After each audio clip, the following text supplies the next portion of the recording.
These last few weeks have been extremely difficult for Israelis.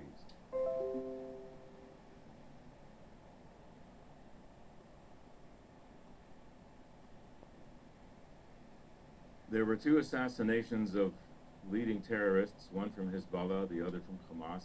And Israel spent days waiting for Hezbollah retaliation, which kind of came and went. And we're still waiting for Iran's retaliation.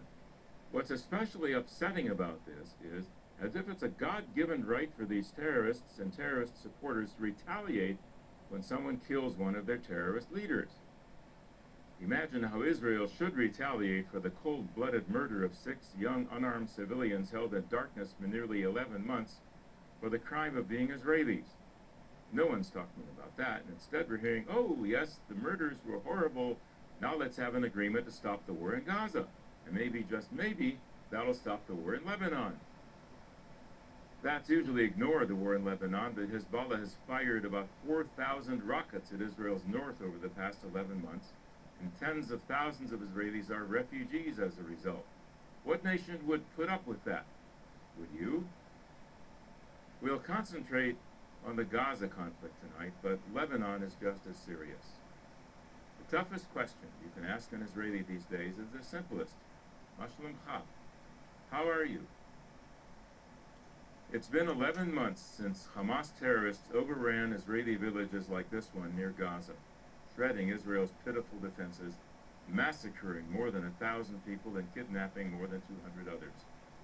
It's a trauma equal to, even surpassing, the surprise attack by Egypt and Syria 50 years ago, setting off the 1973 war. I'm the guy who wrote an article in September saying it's time to get over that trauma. Little did I know that there was another trauma about to take its place. So if you ask that question to Israelis, how are you? It sets off a conflict. Maybe they just had a birthday, or celebrated a wedding, or welcomed a new child or grandchild.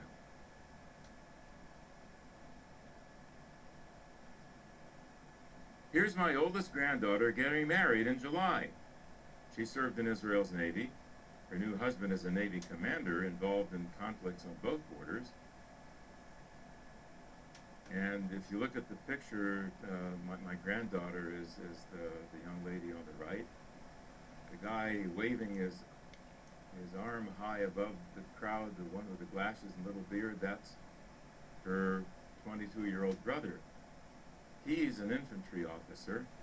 He got out of Gaza to come to his sister's wedding and went right back there, and he's still there. So we're back to our sad reality. October 7th hangs over everything. Many Israelis have lost friends or family members in the Hamas massacre, the war that has followed. Hundreds of thousands have served in the military. No one is untouched.